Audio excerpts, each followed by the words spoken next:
Bueno, en esta parte vamos a ver algunas aplicaciones de interpolación para el dibujo digital, o sea, dibujo asistido hecho por computadora. ¿Eh? Y básicamente el estándar actual que se basa en curvas NURBS. NURBS significan Non-Uniform Rational B-Spline.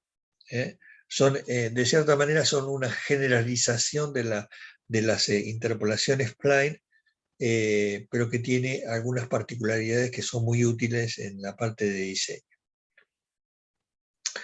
¿Cuál es el objetivo? Es representar de manera digital cómo se comporta, digamos, una herramienta spline de dibujo, pero tenerla de manera digital. Esto viene de la década del 50, 60, inicio de los 60, fundamentalmente muy impulsado por la industria automotriz, que tenía interés en digitalizar todo lo que era la parte de diseño, de carrocerías, por ejemplo, o piezas, y también, digamos, esto tuvo un gran impulso en la década del 50, donde en Francia particularmente se quería modernizar todas las partes de talleres, y entonces se quería fomentar el uso de herramientas como tornos de control numérico que empezaban a aparecer en esa época. Entonces, básicamente lo que hace un torno, digamos, numérico es moverse sobre una determinada trayectoria, ¿no? Por ejemplo, para conseguir dar forma a una pieza, lo que se hace es se pone un trozo de material y el torno va haciendo determinadas pasadas hasta sacando material hasta que consigue llegar a la forma material, a la forma final de la pieza, ¿no? Por ejemplo, para hacer un molde para plástico. Todas las piezas de plástico necesitan un molde, y ese molde en general se hace de un material duro que tiene la forma de la pieza grabada, bueno, que fue hecha por mecanizado, ¿no? Entonces, el mecanizado exige trayectorias suaves y, y, y lo más eficiente es que la trayectoria sea la de menor recorrido. O sea, ¿cuál es la menor distancia entre dos puntos? Es una recta. Bueno, primero los puntos, ¿no? O sea, ¿cómo se definen esas trayectorias? Se definen mediante puntos a las que la trayectoria está obligada a pasar. Y después la computadora genera la curva intermedia, que tiene que tener, algunas condiciones, ¿no? Tiene que ser suave, y también, en general, es que sea lo más parecido a una recta. Para si fuera una trayectoria por ejemplo, un brazo robótico, tiene que tener la menor distancia entre lo más parecido a una recta, porque es la que tiene la distancia más corta entre puntos. Pero en este caso nos vamos a concentrar en lo que era spline de dibujo. O sea, tiene que ser una curva suave para, para representar formas suaves que tengan de continuidad dependiente y curvatura, pero digamos, era muy difícil, o sea, para terminar lo del torno. Entonces al torno lo que se hace es se le entregan las coordenadas de los puntos, y la máquina genera la trayectoria a partir de esas coordenadas. Y en el caso de dibujo, lo que se quiere es, uno indica la posición de algunos puntos y la máquina genera la trayectoria que los une. Esto es, a ver, acá tenía un ejemplo. Si yo agarro, esperen que vamos a borrar todo esto. No. O sea, esto para las aplicaciones de dibujo se pensó a principios de los 60, que uno podía utilizar los monitores para dibujar, ¿no? Pero cuando uno quiere dibujar una curva, fíjense qué pasa. Mientras el trazo es más o menos lineal, va bien, pero cuando quiero dibujar un trazo curvo, empiezan a aparecer oscilaciones y no se puede diseñar una carrocería dibujando de esta manera. Entonces, la primera aplicación que surgió fue, digamos, reemplazar, en vez de fijar, dibujar punto a punto, dibujar algunos puntos y obligar a que la curva pase por esos puntos, ¿no? Este mecanismo es un poco lo que está también implementado en el AutoCAD. Perdón, otra vez me aparece esto. Ahí está. Pero no es fácil controlar una curva moviendo los puntos los que pasan sobre ella.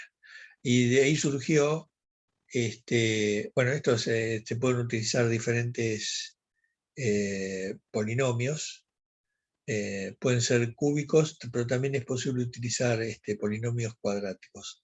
Lo único que no hay control sobre la curvatura, sino solamente sobre la función y la pendiente.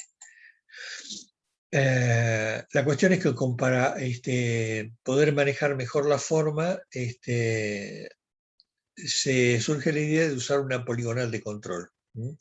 Entonces, con la idea de la poligonal de control, o el dibujante maneja la poligonal y la curva de alguna manera refleja el comportamiento de la poligonal. O sea, está dentro de lo que se llama el caparazón convexo de la poligonal. Y esta idea fue, creo que surgió originalmente de Bézier, que era un ingeniero que trabajaba en Renault. Bézier, bueno, estuvo con esto durante la década del 50 y del 60 y participó en el desarrollo de un sistema que creo que se llamaba Unisurf, no me acuerdo, algo así, que estaba destinado a generar las carrocerías de los autos por computadora, ¿no? Y también es interesante porque hubo un desarrollo similar, pero que se mantuvo como temas internos de desarrollo y no tuvo tanta trascendencia, que había otro ingeniero que trabajaba en Citroën, también en Francia, que no me puedo acordar el nombre ahora, pero realmente lo que trascendió fue el trabajo de Bézier y hoy en día estas curvas se conocen como curvas de Bézier. Y la idea es que, fíjense, acá tengo una curva de Bézier con los puntos de control, y si yo muevo el punto B1, lo tiro para acá, tiro el punto y cambia la forma de la curva. Tampoco es que sea la panacea, pero bueno, hay que tener un cierto manejo de esto. Hoy hay, pero es básicamente lo que está en todos los sistemas de CAD, ¿no? Eh, una dificultad que tienen la curva de Bézier es que si uno mueve un punto de la poligonal se afecta toda la curva. Hizo una forma de mejorar eso es, en vez de usar una curva de Bézier sola, es usar varias, una seguida de la otra, donde, por ejemplo, se pone algunas condiciones de continuidad en la unión, pero la forma de la curva solamente se afecta de manera local con cada poligonal de control, ¿no? Esto dio origen a lo que se llama la interpolación B-spline, que lo que hacía, esto en Estados Unidos, en vez de usar, es lo mismo, ¿no? Son los polinomios cúbicos, pero separados por segmento. Entonces, cuando uno movía un punto, solamente se afectaba la parte del polinomio de ese segmento, ¿no? Y esto fue inicio de los 70 y se siguió con esto se consiguen formas libres, o sea, digamos carrocerías o lo que sea, de forma muy arbitraria, y se les dio a esto a principios de los 70, surgen lo que se llaman los NURBS, Non-Uniform Rational Best Spline, que básicamente son spline, pero que tienen un peso asociado a cada vértice. Si ese peso vale 1, se consigue la forma spline normal, que es esto que está con la letra N. Ahora, si el peso en el punto es mayor que 1, eso actúa como un factor de atracción. Si es mayor que 1, atrae el punto hacia el vértice y la curva queda como más tirada hacia ese vértice, o si es menor que 1, lo aleja, ¿no? Y se consigue esta curva para menor que 1. Pero una particularidad es que además de tener más libertad para la forma, tiene una propiedad muy importante, y que es que para ciertos valores específicos de los pesos se consiguen representar todas las familias de curvas cónicas. Las curvas cónicas son aquellas que se producen cuando uno agarra un cono y lo corta con un plano. Y ahí tenemos hipérbolas, tenemos elipse y la más importante, el círculo. Podemos con algunos pesos determinados y ciertas restricciones a la poligonal de control generar círculos. Y desde tiempos inmemoriales el círculo es una de las formas más sencillas de materializar constructivamente, ¿no? O sea, si ustedes quieren generar, por ejemplo, una forma circular en el suelo, lo que hacen es en el origen fijan una cuerda van dando una vuelta y queda materializado un círculo perfecto, ¿no? O sea, es muy sencillo construir formas circulares. Si ven este diseño de cosas, bueno, hoy con la computadora se puede ir a forma muy libre, no es tan, pero son fórmulas, perdón, son formas muy simples de materializar las formas circulares, torneado, todo eso. Y estos serían diferentes poligonales de control. Esta tiene que ser con pesos, y los pesos específicos. Acá tiene, el peso vale 0,5 a cada uno, y se puede mostrar que la curva generada por esto poligonal de control es un círculo perfecto. Lo mismo si quiero generar un círculo con una poligonal con estos lados, o un arco. Entonces, ¿esto qué hizo? Esto se llama interpolación NURBS, porque son spline, pero la R de racional significa que o sea, para poder incorporar los pesos, se divide cada spline por un polinomio del mismo grado, ¿no? Y ese polinomio del mismo grado tiene coeficientes que dependen de los factores de peso, que hace que cuando los factores de peso sean iguales a 1, la parte del denominador se torna a 1 y quedan los splines comunes. Pero si no, tenemos forma libre y formas de generar círculos y elipses. Entonces, como los NURBS tienen esa propiedad, hoy son el estándar en lo que es dibujo asistido por computadora o CAD. Hoy todos los programas de diseño asistido por computadora trabajan con NURBS. Y es básicamente el estándar también para intercambio de información, ¿no? O sea, uno genera una forma, como hace que tiene un sistema, genera una carrocería y quiere toda esa información digital pasársela a otro programa, a otro sistema hecho por otro fabricante. Entonces, existen lo que se llaman formatos de intercambio, pero la forma de definir las formas curvas es en casi todos a partir de NURBS. O sea, que es como un estándar de dibujo, ¿no? Y es una forma, digamos, de interpolación un poquito más sofisticada, pero sigue siendo, eh,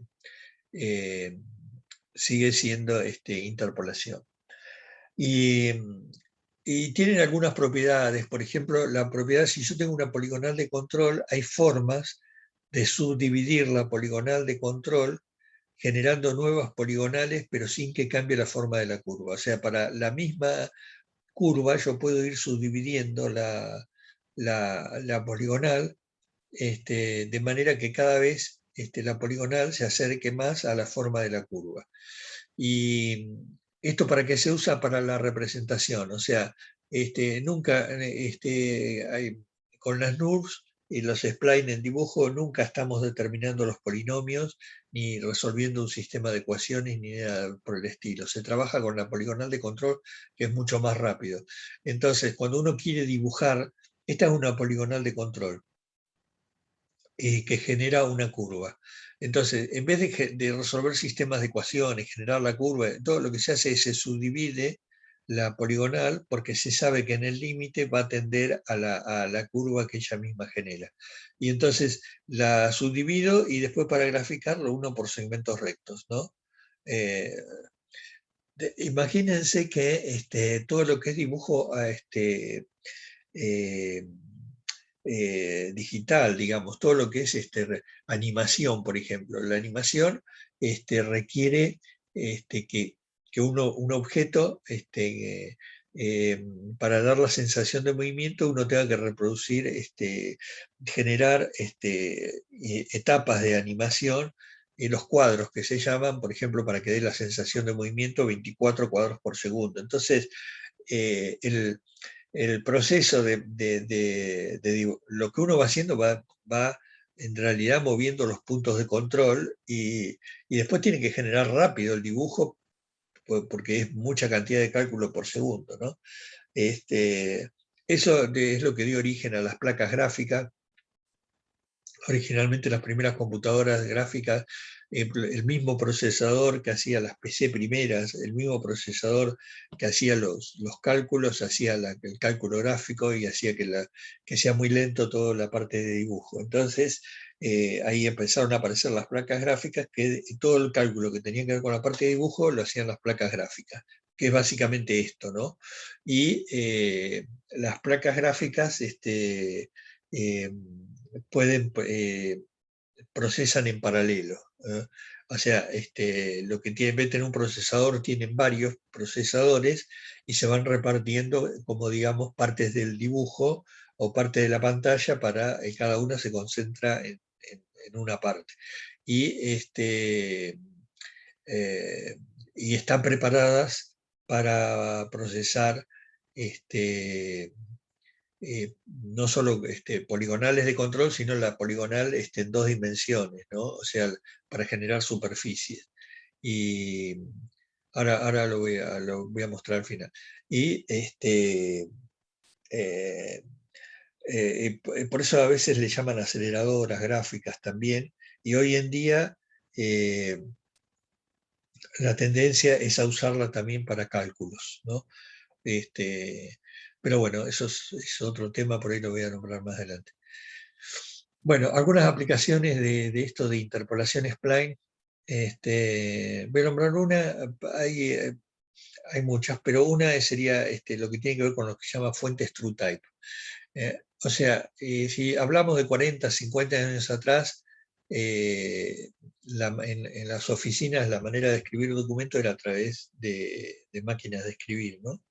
Entonces, la máquina de escribir, a diferencia de los procesadores de textos actuales, no tiene varios tipos de letras, tiene uno solo, que era el que tenía grabado en estas, no sé cómo se llamaban estas piezas, que estaban las letras en relieve y cuando uno apretaba una tecla impactaba sobre esta cinta.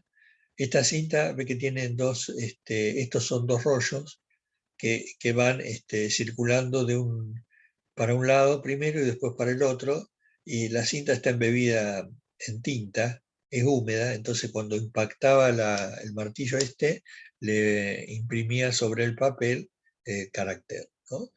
Entonces, yo de hecho durante el secundario, yo estudié, seguí perito mercantil, tenía una materia de mecanografía.